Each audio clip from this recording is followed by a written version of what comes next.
Please welcome Lieutenant General David Millar, who is Chief of Military Personnel, Canadian Armed Forces.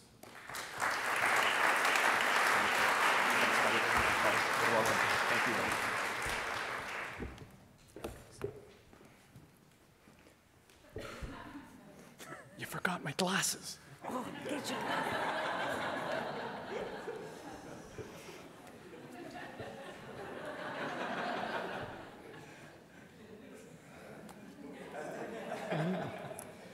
No, they're for me. They're for me. Thank you. Oh, wow. Well, look at you. Isn't this fantastic? I mean, just look around the room. Look who we have in this room.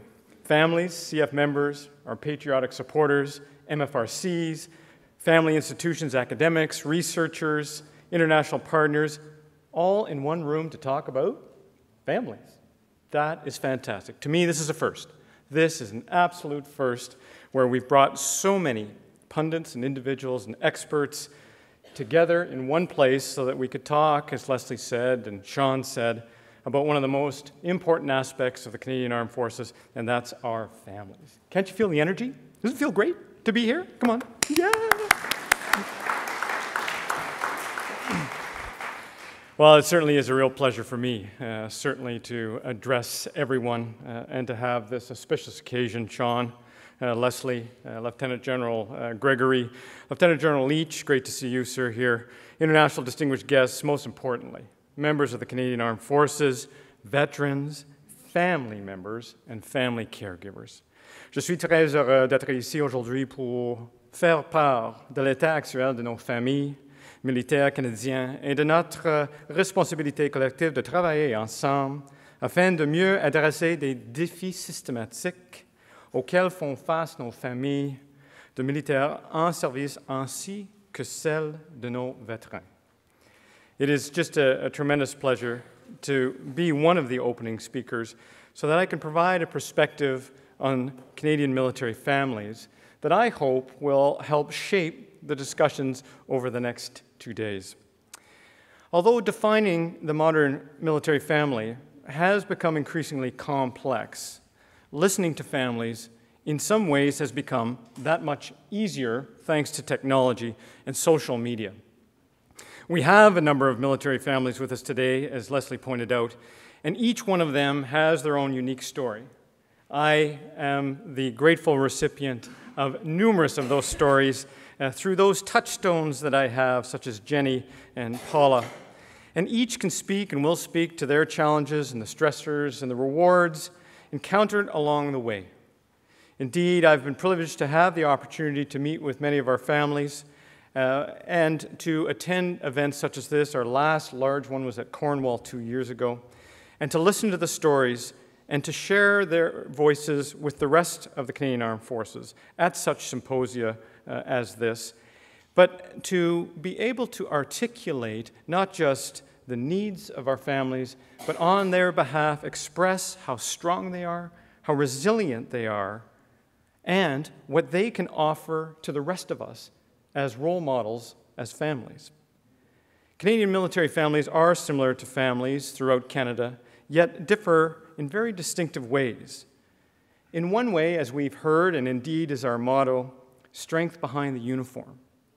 In another way, they truly are the foundation of the Canadian Armed Forces upon which the institution's success rests. But they are even more than that.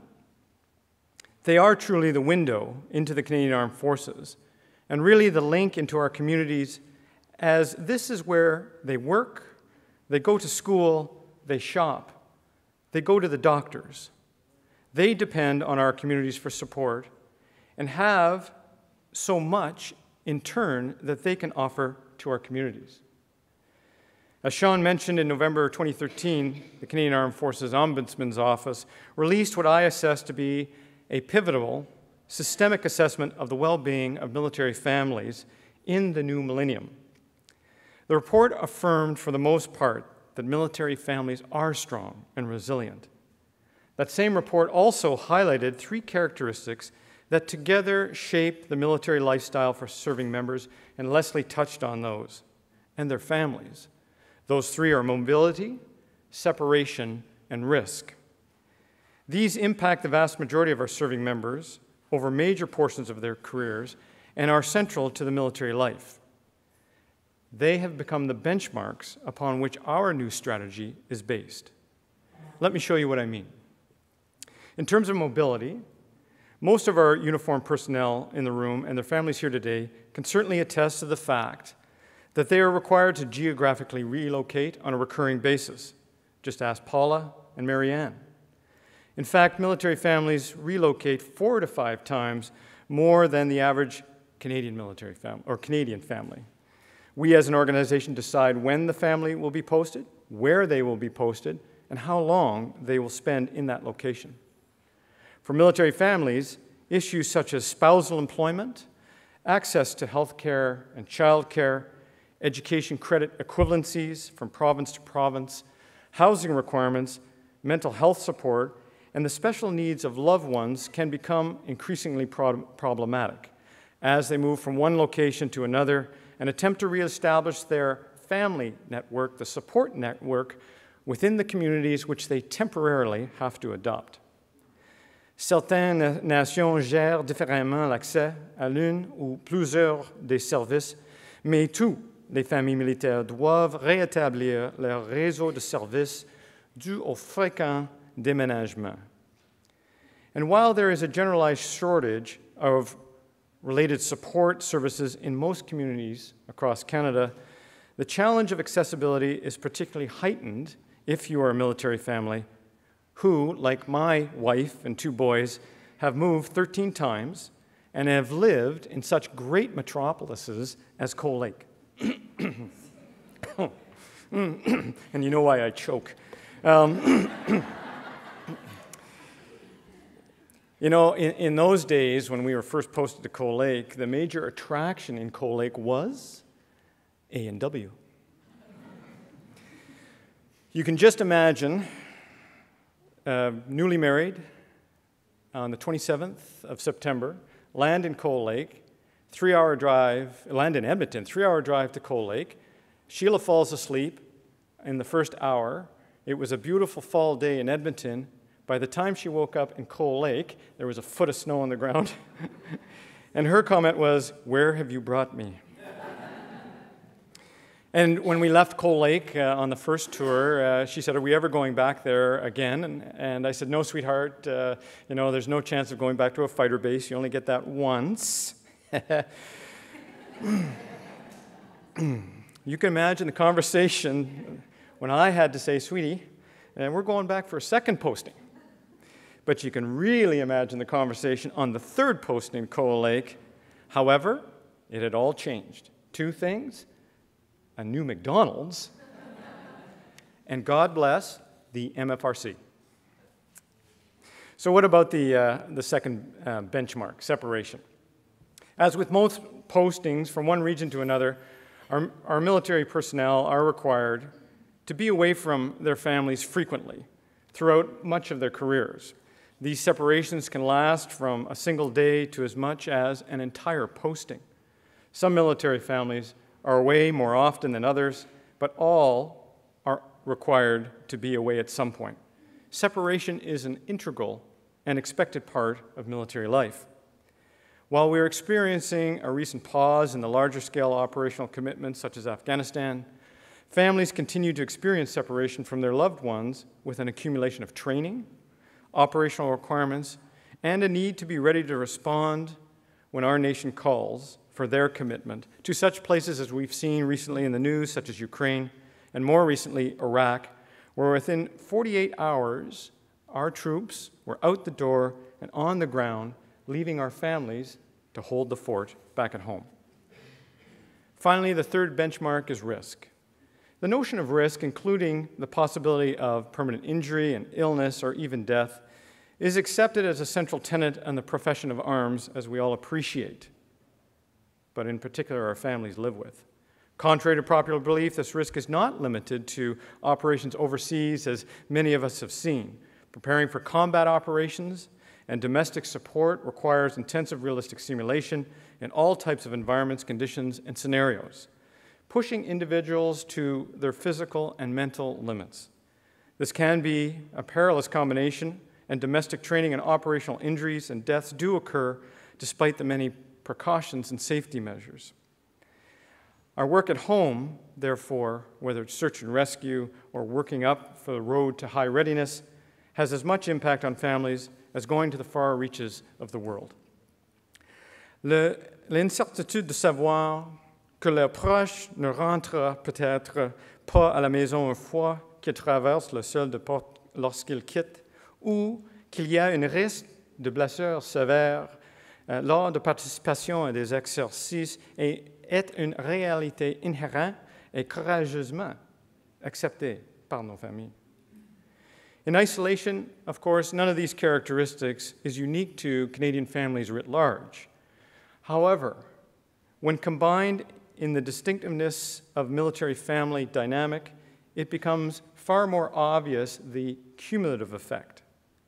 Few occupations or professions expose the overwhelming majority of its people to recurring geographic relocation, relentless separation, and elevated levels of risk as a matter of course throughout much of their careers. And that is the difference. These three characteristics are also bookend, as Leslie nicely pointed out, by the entry and exit points of a military family and a military member as they are recruited into this whole new social culture, and at the other end of the career as they depart the very paternalistic and caregiving of our military organization. The entry point into service life with the Canadian Armed Forces represents an important marker as the member assumes their responsibility, but also for the families as they begin to take stock of what military life is truly all about. Likewise, the transition from serving member to retired member is also an event fraught with a mix of emotions, including both periods of uncertainty and excitement, as members and their families begin to slowly assume their new place amongst our communities. For many, it means pursuing other interests and aspirations, establishing long-term roots, and for others, it may also mean a time of challenge as they accept they are no longer part of the profession of arms. Mesdames et messieurs, il n'y a aucun doute que le service militaire est un mode de vie exigeant de ses membres, un niveau de dévouement et de sacrifice qui excelle le dévouement requis de la plupart d'autres professions. Serving the nation comes at an exceptional personal cost, which families of the Canadian Armed Forces accept. It is a hallmark of the military family and explains why, in my opinion, they are so strong, why they are so resilient and capable. And it is what drives the raison d'être for support programs and policies that are truly reflective of these unique characteristics and serve to mitigate the challenges associated with the lifestyle because, as Leslie said, they deserve it. The question becomes, how do we make it better for our modern-day families, and how do we transform to meet their needs? So what is the state of the military family today? Many serving and veteran families are doing extremely well. Some of our internal researchers, whom you will hear from in the next 2 days, have findings that demonstrate that most military families feel resilient and strong. They are thriving and are highly adaptable as they experience the challenges and benefits of military lifestyle. That said, Canada's military families have been under tremendous strain during much of the past 20 years, a period characterized by almost uninterrupted high operational tempo, has demanded considerably from serving Canadian Armed Forces members and their families. In recent years, it has become clear that the Canadian military families serve our nation selflessly and often silently by virtue of their unrelenting support to those in uniform. This often comes at the immense personal and professional sacrifice. I can remember abandoning my wife Sheila at a fall barbecue, and she and I were flipping burgers when I was sent off to the Gulf War. And I said to her, "I'll be back soon. Don't burn the burgers." And when she couldn't get a job in her career field, teaching her, I remember, military acronyms and helping her memorize the Manual of Military Writing so that she could get a job at the local MFRC. Military families have earned the right to lead strong, successful family lives comparable to those of the rest of Canadian society. Indeed, I would suggest that they are role models for Canadian families, just as our serving members are role models. So what's going well? Les forces armées canadiennes sont plus commis que jamais d'assurer que les familles militaires d'aujourd'hui ont les ressources appropriées et accès aux services pour les supporter. My boss, who will be with us this evening, the Chief of the Defense Staff, General Tom Lawson, has established caring for members and their families as a key strategic priority for our organization. And he reminded me of that yesterday, the day before, and the day before that, and holds me accountable for that, as Michael pointed out. Our government has recognized the contribution of our members of the Canadian Armed Forces in many ways through a framework of compensation and benefit, timely recognition and honors, and improved member and family support programs. A wealth of programs and services exist to support the exigencies of military lifestyle, which you will be hearing more and more about as Russ and my family services members explain exactly the future and the direction that we are going. So what are the challenges, therefore, before us? Even though the Canadian Armed Forces has a wealth of programs and services for our military community, we cannot ignore the fact that many do not know what we have to offer. So we have to collectively do a better job at letting families know what services are available, how they can be connected with those services, so that when they need them the most, they are available. We need to communicate more with our families, and we need to listen to them more. Today, more than 80% of our families are living off base, which is a complete change from years past. They rely on their neighbors, services, and programs in their local community far more than in the past. While we know that the majority of families are doing well and thriving, many continue to struggle despite the programs and services that are in place. We also have a population of military personnel facing significant physical and mental health stresses and injuries. So what do we do for those families now? How do we address the gap?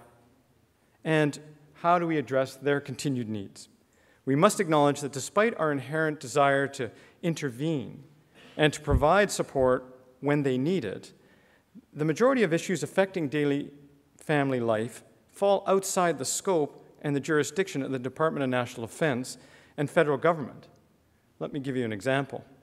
The military family in Canada is largely dependent upon the provinces for meeting their health care requirements. While it is recognized that there is a general shortage of healthcare professionals in most Canadian communities, this deficit becomes even more pronounced for military families who are faced with multiple moves during the course of their career and cannot establish a pediatrician or a dedicated doctor. I remember Sheila flying with the boys to Ottawa, where we had a dedicated pediatrician from prior postings because she couldn't get a pediatrician when we were in Toronto. In a recent report on the Standing Committee of National Defence Caring of Canada's Ill and Injured, the committee recommended that the Government of Canada improve coordination between the Canadian Armed Forces and provincial community health services to better meet the needs of our families. I applaud this recommendation, and we are actively working with our provincial partners, some who are here today, so that we can address this most significant challenge for our families. To that end, and to help bridge the gap in services for military families, the Canadian Armed Forces and all service providers, as Leslie challenged us, must continue to pursue partnership opportunities to enhance our community's ability to support military families. Tous les niveaux du gouvernement, organisations communautaires, prestataires de services et tous les Canadiens peuvent jouer un rôle important à guider et supporter les programmes pour les familles militaires.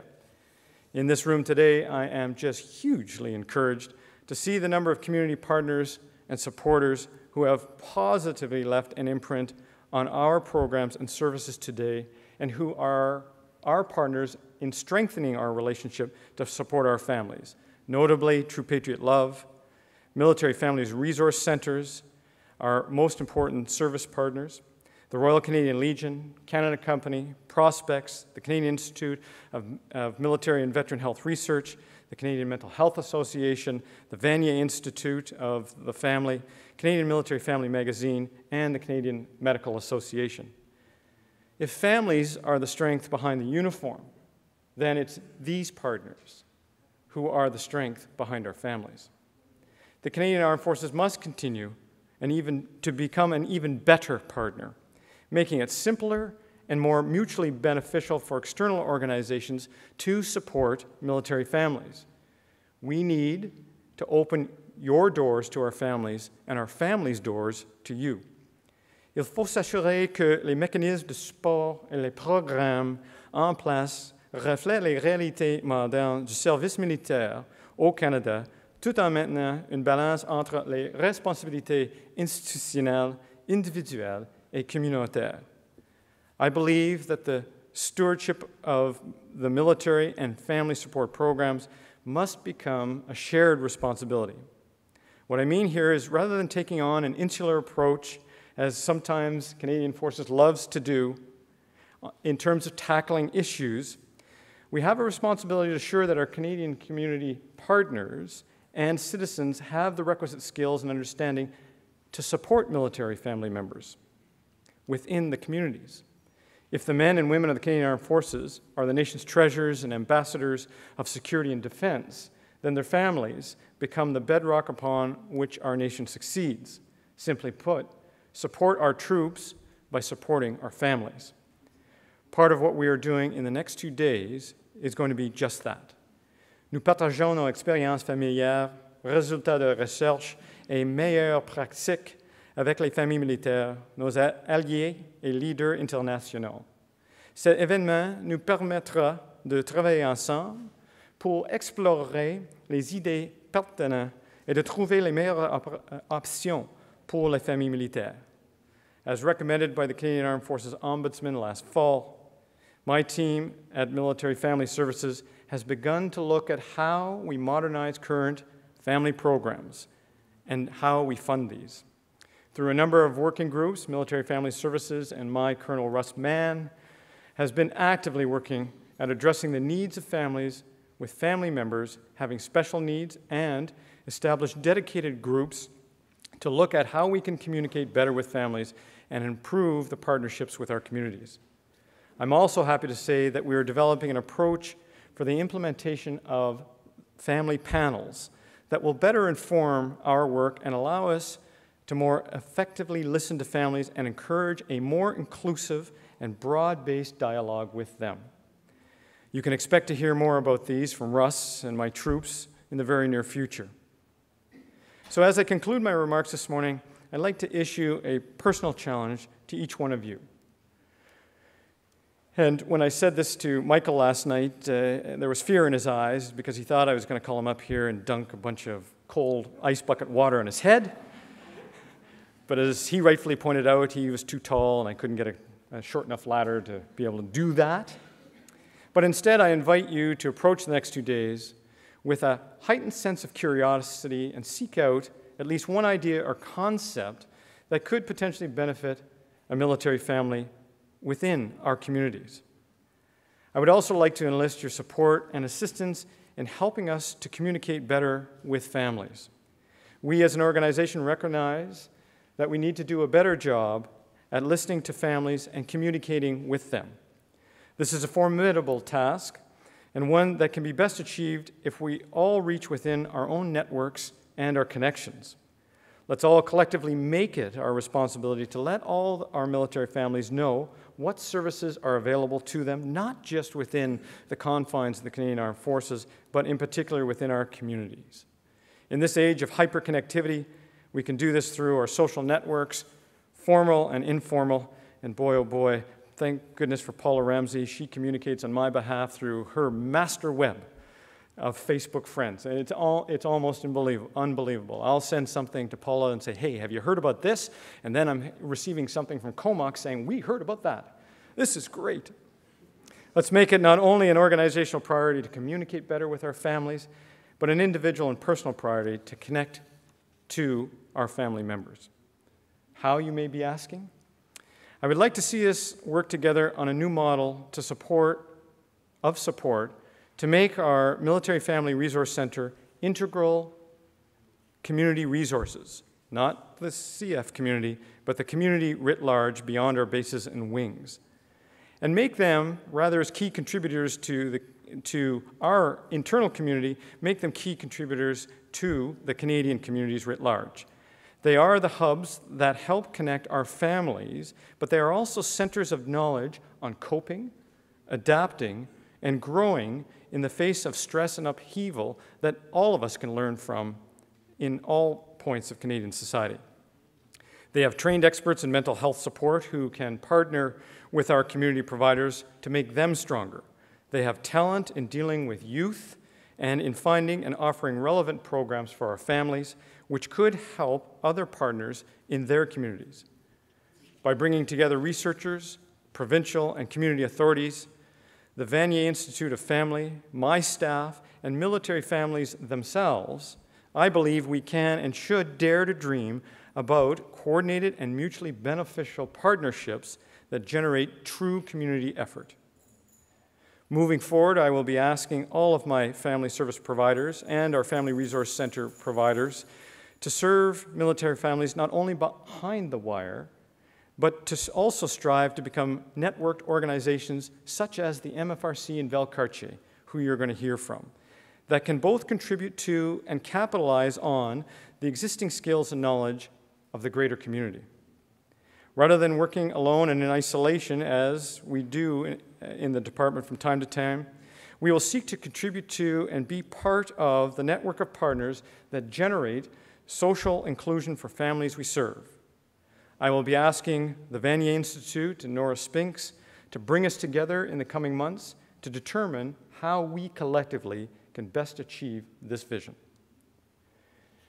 Enfin, j'aimerais remercier tous nos partenaires, présenteurs et participants qui ont donné leur temps et expertise, assurant qu'une vérité de perspectives différentes soit envisagée lors des discussions, et j'aimerais spécialement remercier True Patriot Love. Merci tout le monde.